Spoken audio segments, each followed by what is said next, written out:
So General, you've got a book coming out. I do. Radical Inclusion. Tell us a little bit about your book and the thematic of the book and what we can learn from it. Well, I'll tell you why I wrote it. I wrote it, I mean, part of it was I was being mischievous, really. I mean, I retired, and I wanted to write a leadership book, but I didn't want it to be just about military leadership, because that would make me feel better, but I'm not sure it would have the impact that I wanted it to have. So I reached out to an individual who I'd known at Berkeley. Here's where the mischievous part, the little leprechaun in me came out. Because his name is Ori Brafman. He's a wonderful, thoughtful adjunct professor at Berkeley, but he's also his particular academic niche is peace studies, and he's a vegan. Now think about that. I'm coming out of West Point, the most hierarchical institution, I would challenge you, potentially in the land, and have spent my entire life trying to understand how to propagate war if it becomes necessary. But he brought with him a wonderful feel, really, for leadership in the business sector, and I brought a feel for leadership in national security. And so we wrote this book, and our thesis, I don't want to bang on about this because it'll sound like it's turning into a sales pitch, but the reason we became passionate about the phrase radical inclusion is that for all the reasons I mentioned in my prepared remarks about how do you establish a sense of belonging with a team in order to solve these really complex, fast-moving problems, we think the answer is you have to have a real instinct for radical inclusion. You have to think about inclusion in a much more aggressive fashion than just, well, we'd really like a few partners to throw a few dollars on the table. Can you give us what it's like, a day in the life of the chairman of the Joint Chiefs of Staff? I mentioned before, General Bradley, General Powell. I mean, this is a very high office in our land. Is there a prototypical day that you can share with the audience? Yeah, I mean, the day was always, it's certainly a full day. I mean, it would start at, 5:30 in the morning, and most nights there's something that I either had to do myself. Most often, Deanie and I would do. We did a lot of counterpart entertaining in our home. So the day would start at 5:30 and end at, 10:30 maybe. And so you have to have a partner who's willing to actually be a part of the, would have been, if I had to constantly kind of drag Deanie into the game, it had been a long 4 years.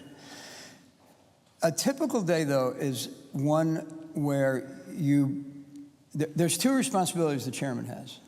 He has to give advice to the SecDef SecDef, the president, the National Security Council, and the Congress of the United States. And now we consult with the Congress, we give advice to the executive branch.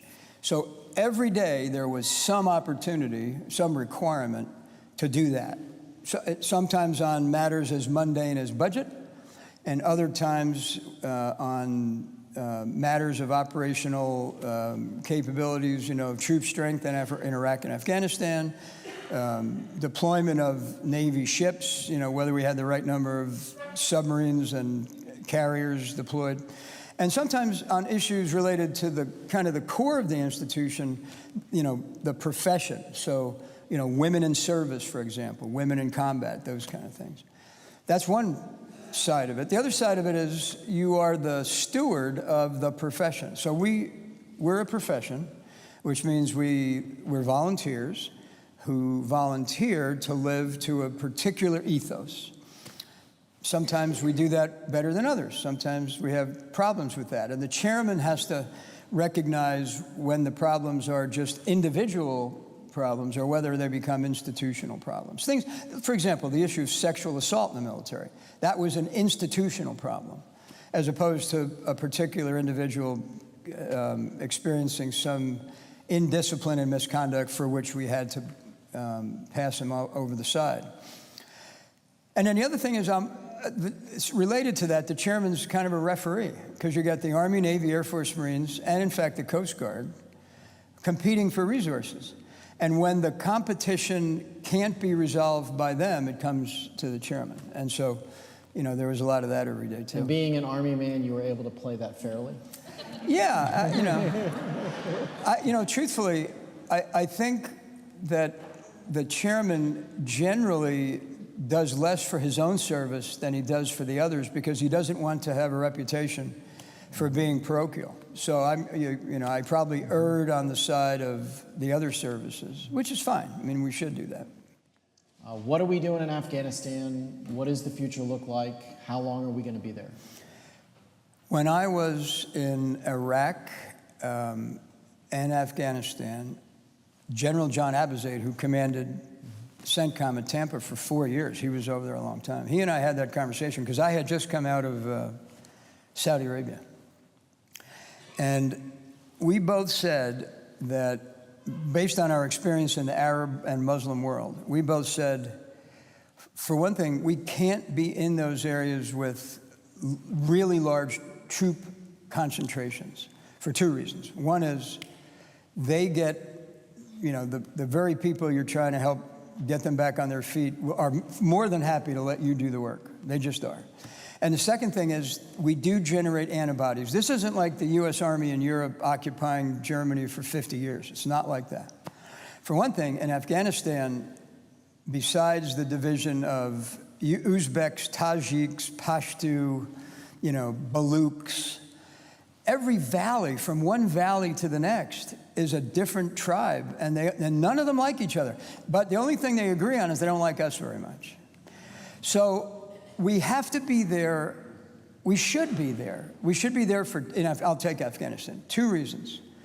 One is we really have to be alert that it could turn back into a safe haven.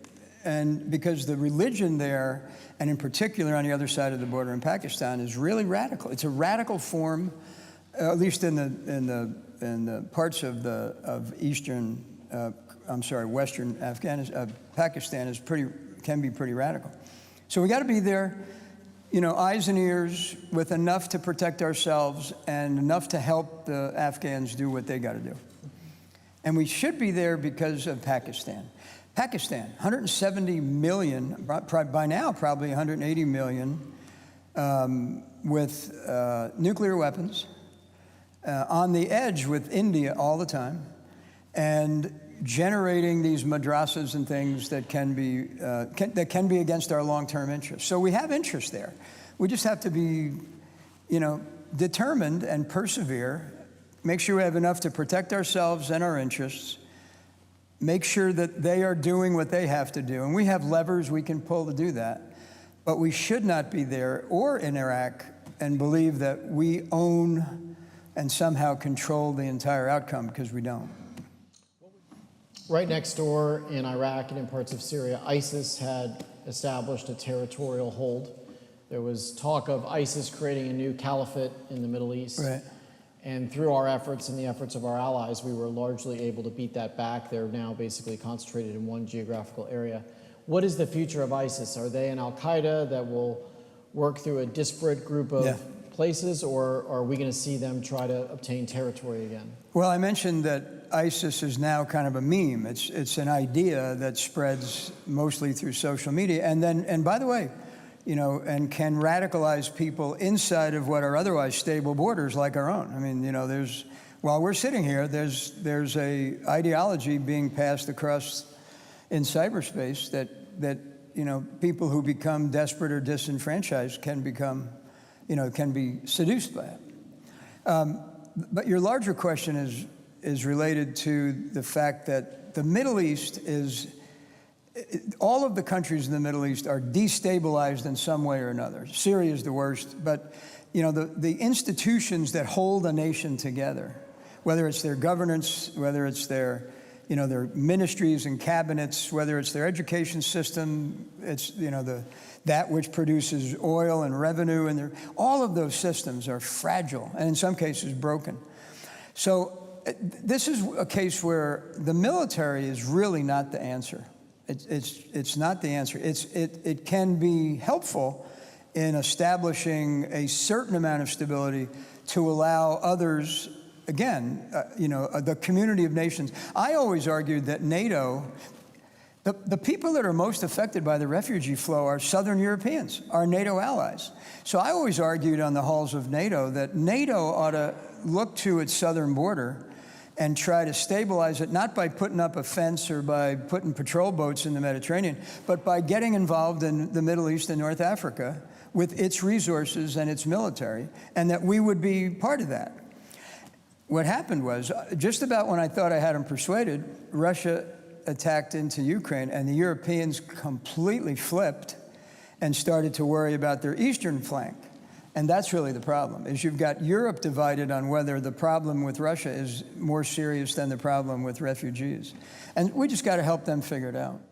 Two final questions for you. These are from the audience. One of them, which is dear to my heart. Jim Ziegler asked a question about your predecessor, Mike Mullen. And actually, I was on the Armed Services Committee when he made this testimony. He said the biggest threat to our national security was the national debt. Right now, we're at $20 trillion. Yeah. Looks like we'll see what happens tonight, whether or not we get a budget deal. The budget deal that the Senate has put forward is sort of money for everybody. The Republicans get more for defense, the Democrats get more for domestic spending.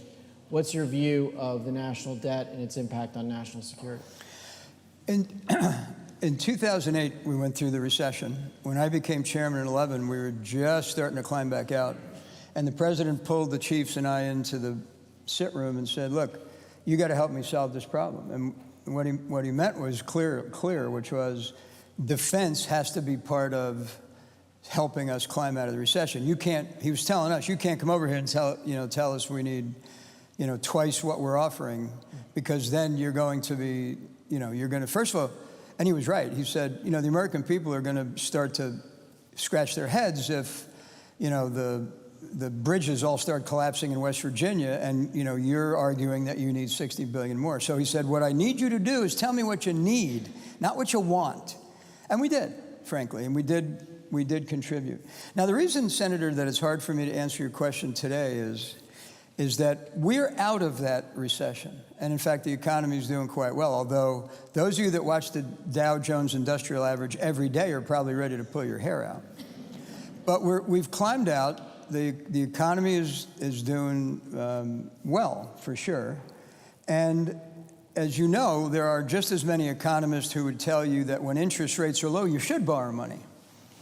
And that's what we're doing. We're borrowing money on the bet that the interest rates will stay low, which is why the market is freaked out right now, because there's fears of inflation. But the bet we're making is that inflation will stay low, interest rates will stay low, the economy will get hotter, meaning in a positive way, and the debt will become less important. Now, you asked me a question, what do I think? I don't know. I'm an Army guy, not an economist. But what I do know is that your predecessor was in the Navy. He had opinions. Yeah. No, what I do know is that debt is good to a point, meaning it's not all that bad that China holds a bunch of our debt, because they'd probably be less likely to try to bring us down because they're actually bringing themselves down. So that's a good thing. I just don't know where the balance point is. I don't. But I do know what this administration, the path they're pursuing, and hopefully there will be a good, zesty debate about how risky that is before it gets really risky.